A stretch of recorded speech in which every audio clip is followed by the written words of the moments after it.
Today we talk about how can you control gift cards on your Shopify app. We're going to figure out the solution or know how you can do that on your app.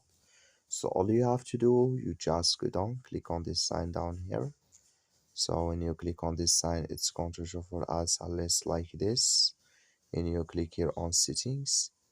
So then it's going to take you to this list here. Then all you have to do now, you just go down here. So you keep going down. When here gift cards show for you, then you click on it. So then it's going to take you to this list and you click here on edit. So then here can you choose default expiration if you want to add gift cards never expire or gift cards expire. So here can you choose, you just click on it and it's going to add with you here if you want to send by defaults, or here Apple Wallet process here if you want to add it or activate it here. So that's all you have to do. Thank you for watching. Don't forget to support us by liking, subscribe.